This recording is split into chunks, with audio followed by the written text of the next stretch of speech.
السلام علیکم dear students, دس از مس سمیرہ نظر، اور آج ہم نے جیسے کہ چیپٹر نمبر 1 اسٹارٹ کرنا ہے۔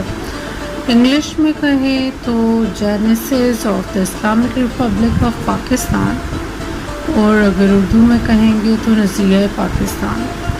لیکن نظریہ پاکستان شروع کرنے سے پہلے میرے ذہن میں نا ایک حدیث آئی ہے، تو میں نے کہا کیوں نہ شیئر کروں۔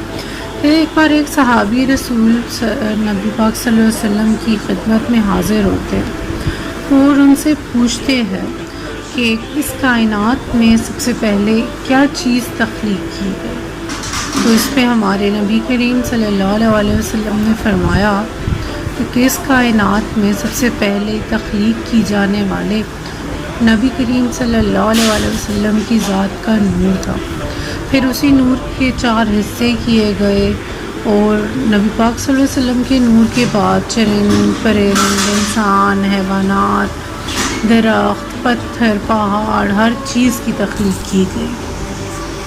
تو یہ دیکھیں کہ نبی کریم صلی اللہ علیہ وسلم کو خاتم النبیین کہا جاتا ہے، اور ان سے جب سوال کیا جاتا ہے تخلیق کائنات پہ، تو انہوں نے یہ نہیں فرمایا کہ مجھے نہیں معلوم، میں نہیں جانتا، بلکہ ان کا کہنا یہ تھا کہ سب سے پہلے ان کی ذات ہی تخلیق ہوتی ہے۔ بات ہو جائے تھوڑی نظریہ پاکستان پہ، تو سب سے پہلے لفظ نظریہ پہ بات کرتے ہیں۔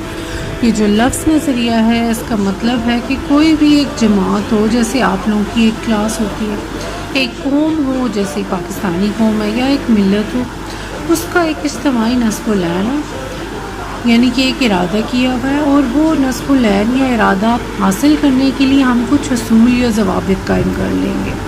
مسلمانوں کے لیے یہ ڈیفینیٹلی صرف اسلام ہی ہوتا ہے۔ اسلام کا نظریہ قومیت کیا ہے؟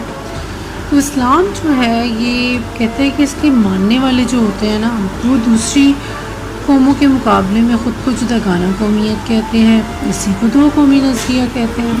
اسلام کیونکہ ایک جمہوری ضابطہ ہے، اور مسلمان حق خود اختیاری کے جمہوری اصول پہ یقین رکھتے ہیں، تو یہ اصول یہ کہتا ہے کہ دنیا میں مسلمان ایک خطے میں اگر زیادہ تعداد میں آباد ہیں تو وہ اپنی ریاست قائم کر سکیں، انہیں ایک آزاد خود مختار ریاست قائم کر کے اپنے ایمان اور عقیدے کے مطابق زندگی گزارنے کا حق ملنا چاہیے۔ آج نظریہ پاکستان پہ بات کرتے ہوئے ہم جن ٹاپکس پہ بات کریں گے وہ ہوگی نظریہ پاکستان، اس کی تعریف اور وضاحت ہم کریں گے۔ اس کے بعد ہم ان اجزائے ترکیبی یا کمپوننٹس پہ بات کریں گے جن سے نظریہ پاکستان بنا ہوا۔ تو سب سے پہلے نظریہ پاکستان کی تعریف ہم کرتے ہیں، ٹھیک ہے کیا؟ کہتے ہیں ہندوستان کے مسلمان شروع سے یہ الگ قوم تھے، سینکڑوں سال تک یہ مسلمان جو تھے وہ حکمران رہتے ہیں ہندوستان پہ، لیکن 20ویں صدی میں ایسے اسباب آ جاتے ہیں کہ ہندوستان کے مسلمان اپنے لیے آزاد اسلامی ریاست کا مطالبہ کرنے پہ مجبور ہو جاتے ہیں۔ بر صغیر کے مسلمان جو ہیں انہوں نے اپنی آزاد سرزمین کے لیے پاکستان جیسے خوبصورت نام کا انتخاب کیا، اور اس کے لیے انہوں نے جو بیس رکھی وہ 2 قومی نظریہ تھی، جسے نظریہ پاکستان کہتے ہیں۔ یعنی نظریہ پاکستان ایک عقیدہ اور نصب العین ہے جس کی بیس پہ تحریک پاکستان چلائی گئی تھی۔ یہ عقیدہ بلا شبہ اسلام اور نصب العین یہ تھا کہ مسلمان اور غیر مسلم 2 الگ الگ قومیں ہیں، تو جنوبی ایشیا میں ایک ایسی ریاست قائم کی جائے جہاں پہ مسلمان اپنی انفرادی اور اجتماعی زندگی اسلام کے اصولوں کے مطابق گزار سکے۔ یہ جو علاقہ ہے جس کے مطابق یہ مسلم علاقے بنے، سب پاکستان کہتے ہیں۔ یہاں پہ غیر مسلم آبادی جو تھی وہ 3% کے قریب تھی، اور یہاں کے غیر مسلموں کو بھی یہ پتہ تھا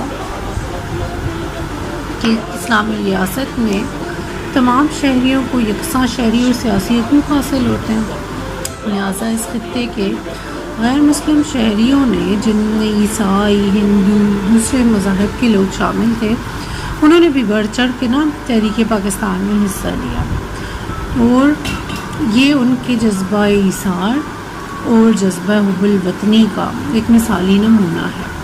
اب اجزائے ترکیبی پہ بات کرتے ہیں۔ نظریہ پاکستان میں 4 اجزائے ترکیبی ہیں: اسلام، جمہوریت، سماجی انصاف، مساوات، احساس ذمہ داری اور بنیادی انسانی حقوق۔ تو جی سب سے پہلے بات کرتے ہیں اسلام پہ۔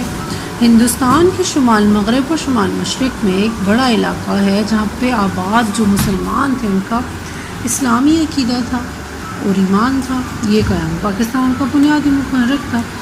13 جنوری 1948 کو اسلامیہ کالج پشاور میں قائد اعظم محمد علی جناح نے تقریر کرتے ہوئے فرمایا، ہم نے پاکستان کا مطالبہ اس لیے نہیں کیا کہ ہمیں ایک پیس آف لینڈ چاہیے، بلکہ ہم ایک ایسی لیبارٹری بنانا چاہتے ہیں جہاں پہ ہم اسلام کے اصولوں کی سچائی کو ثابت کر سکیں۔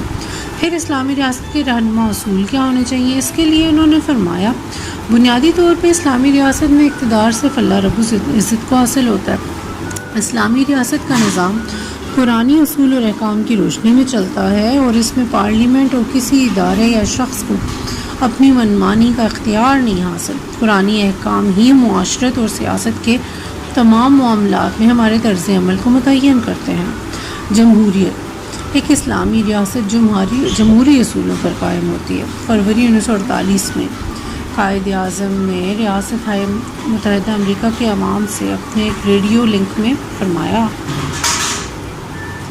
پاکستان کا آئین ابھی بننا ہے، وہ دستور ساز اسمبلی بنائے گی، مجھے نہیں معلوم کہ اس کی بیس کیا ہوگی، لیکن مجھے اتنا یقین ہے کہ وہ اسلام کے بنیادی اصولوں کے مطابق ہوگا۔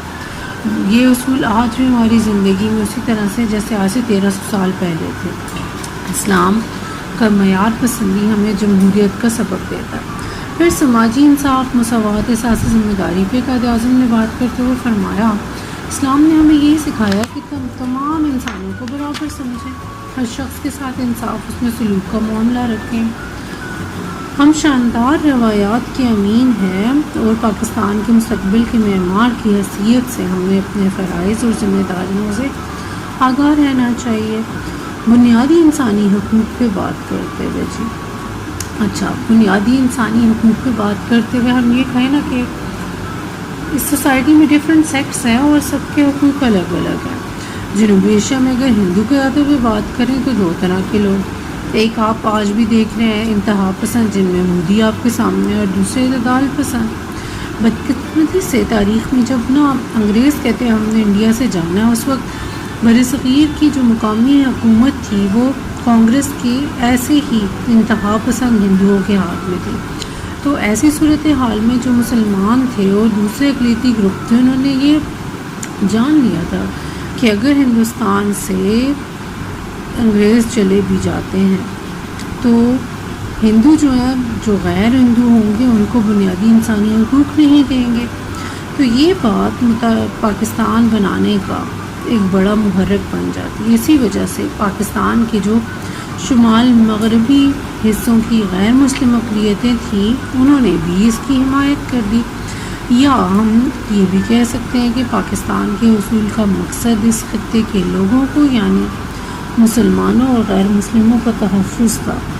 قائد اعظم انسانی حقوق کے بہت بڑے علمبردار تھے۔ انہوں نے 11 اگست 1947 کو پاکستان کی پہلی دستور ساز اسمبلی میں ایک پیغام دیا تھا جو پاکستان کے شہریوں کے لیے تھا، اور انہوں نے فرمایا، آپ آزاد ہیں، اپنے مندروں میں جانے کے لیے آزاد ہیں، آپ اپنی مسجدوں میں جانے کے لیے آزاد ہیں، آپ کا مذہب کچھ بھی ہو، آپ اپنی عبادت گاہوں میں جانے کے لیے مکمل طور پر آزاد ہیں۔ انہوں نے کہا کہ پاکستان کو اس سے کوئی غرض نہیں ہوگی کہ آپ کا عقیدہ، مذہب یا ذات کیا ہے، ہم اپنے سفر کا آغاز اس بنیادی اصول کی روشنی میں کر رہے ہیں کہ ہم سب مملکت پاکستان کے مساوی درجے کے شہری ہیں۔ جی تو یہ تو ہو گیا آج کا لیسن، لیکن اس کے ساتھ ہی میں نے آج آپ کے لیے کچھ سوالات رکھے ہیں، دونوں انگلش اور اردو میں، تاکہ دونوں طرح کے اسٹوڈنٹس اٹیمپٹ کر سکیں۔ تو یہ 9 سوالات ہیں جو آپ نے اپنے رجسٹرز پہ لکھ کے ان کے جوابات آج کے لیکچر کو کتاب میں پڑھتے ہوئے ڈھونڈ کے لکھنے ہیں، اور پھر آپ نے میرے ساتھ ان کے آنسرز شیئر کرنے ہیں، ٹھیک ہے؟ چلیں جی، تو آج کے لیے اتنا ہی کافی ہے۔ آخر میں آپ سے نبی پاک صلی اللہ علیہ وسلم کی ایک حدیث شیئر کرتے ہوئے اجازت لینا چاہوں گی. کل ہم دوبارہ ایک نئے لیکچر کے ساتھ پھر پڑھیں گے. تو آج کے لیے اتنا ہی. تھینک یو اینڈ اللہ حافظ.